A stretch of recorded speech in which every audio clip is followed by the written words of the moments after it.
I saw this article online about a guy who brewed beer in a pumpkin. Here at Working Class Foodies, we're always up for a challenge. So I called my best friends, Megan and Corwin, who have been brewing beer in their closet since '06, and asked them if they could maybe help us figure out how to do this. We've been home brewing now for 3-4 years. Yeah. So we went up to Megan and Corwin's in New Haven, Connecticut to pick up all the supplies we would need to make our brew.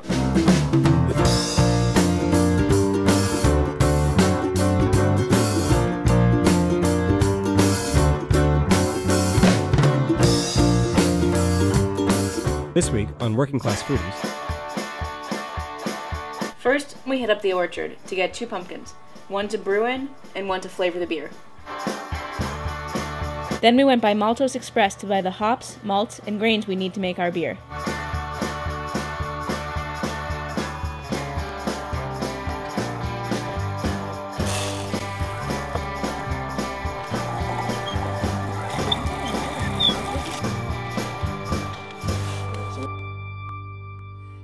Finally, it was time to head back to Megan and Corwin's and get to work.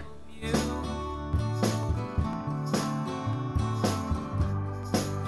know you're chewing on the road.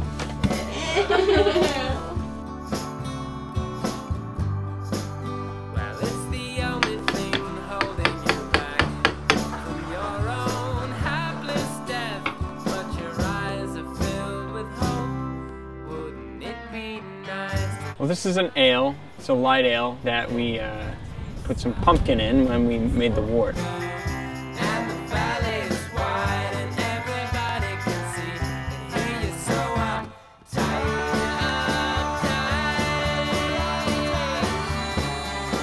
uptight. Heat 1 gallon of water to 155 degrees. Then you add 8 ounces of chocolate malt, 6 ounces of crystal malt, although in this case we used 8 because it was simpler to buy in that amount. Then we remove the pot and we steep the grains at 150 degrees for 30 minutes. Steeping extracts the sugars from the grains that we put in there. Then we heat up some more water to 150 degrees and sparge or rinse the grains into the brew pot.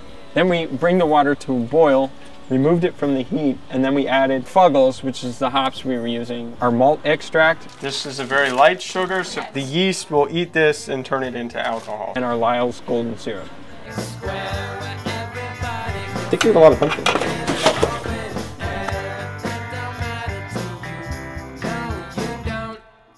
Then we add enough water so that the volume of the brew pot is 2.5 gallons. And then we boil it for 45 minutes. More of hops. The first batch of hops is for bittering. The second batch of hops is for flavor, and then you could do a third that would be for aroma. And the Irish moss, which helps clarify the beer. Proteins and solids are attracted to the Irish moss and latch onto the moss and then leave the beer nice and clear for you to drink. Boil for 15 minutes.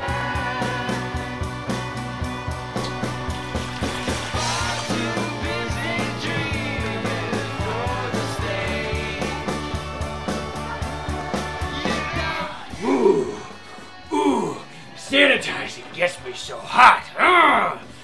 Ooh.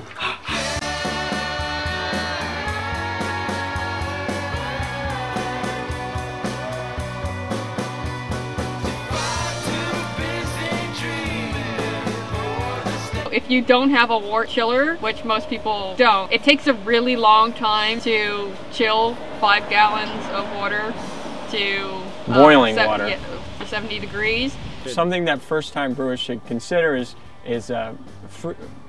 cooling a lot of water ahead of time, or making ice cubes so that they can add that to the wort. That'll help cool it down. When the wort hits 70 degrees, then we pitch the yeast. And puncture the packet so that this starts to swell up. Then we poured the chilled wort into the primary fermenter. If you did not have a way for the gas to escape the pumpkin would explode.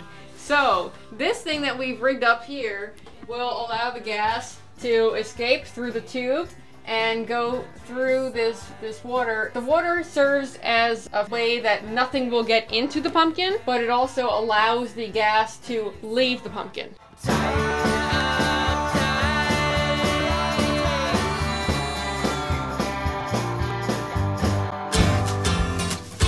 So So during the brewing process, Corwin uploaded some web videos of how the beer was doing. Here's our fermenters after a week. After the fermentation slows, we siphon it into a secondary fermenter and let it condition for 3 weeks. Right now we are sanitizing the secondary fermenter. And that's the beer. And all that junk on the top is the yeast. So siphon the beer into the secondary fermenter. The key to siphoning is getting all the air out of the hose. So what you want to do is lift the tubing up. That makes it easier to fill it.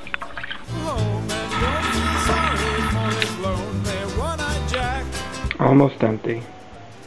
After it's done fermenting and you've transferred it to the secondary fermenter to let it condition, at that point you can get a pretty good sense of what the beer is going to taste like when it's done.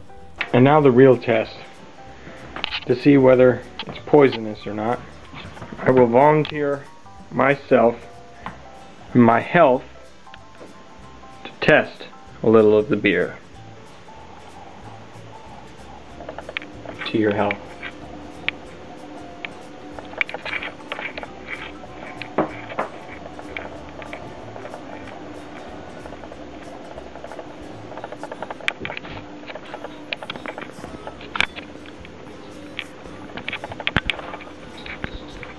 Well, I'm starting to feel a little lightheaded.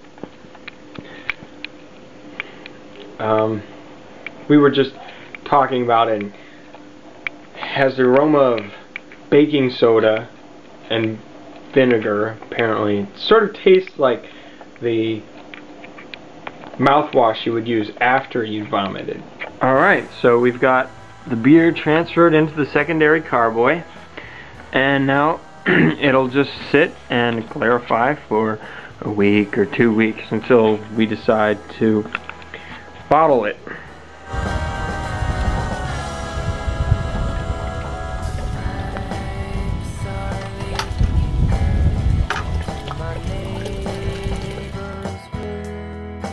It's 2 cups of water with 1 1/4 cups of the light malt extract. And we'll need to boil this for 10 minutes so that the sugar properly dissolves in the water. And then we'll be able to add it to the fermenters and bottle it so that it gets carbonated in the bottle.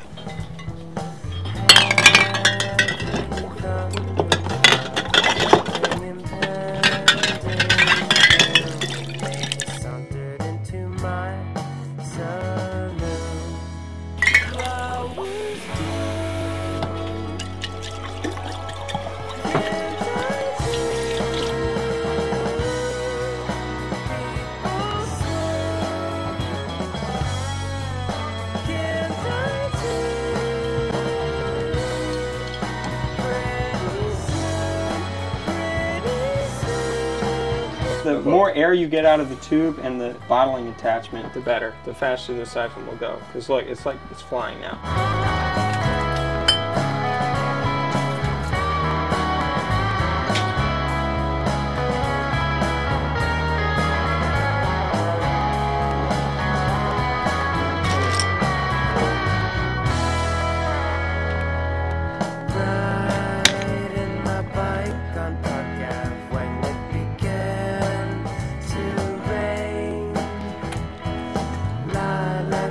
After you bottle, you let it sit from anywhere between a week to 3 weeks, and then you drink it.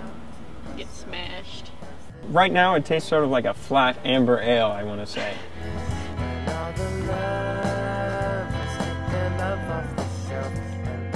Well, it's very light. Also, low alcohol content. It's only It was specifically designed to have a low alcohol content so that it would brew faster.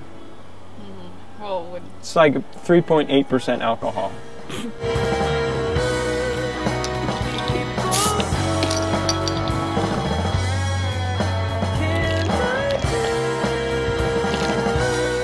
Homebrewing is a complex process, but as long as you maintain sterilization, keep everything clean, it's very forgiving, and your beer will turn out fine. Even though it does take time and some special equipment to make homebrew, the equipment itself isn't necessarily that expensive. The total cost for our homebrew came to just under $50 for 50 bottles of beer. Not bad. Working class brewery Caskolantern came out pretty damn tasty. Oh my. Damn, dude. If you've ever homebrewed... So, if you've made homebrew before and you have a favorite recipe, let us know. Or if we've inspired you to try it for the very first time, let us know how it goes. Yeah. We'll see you next week on Working Class Foodies.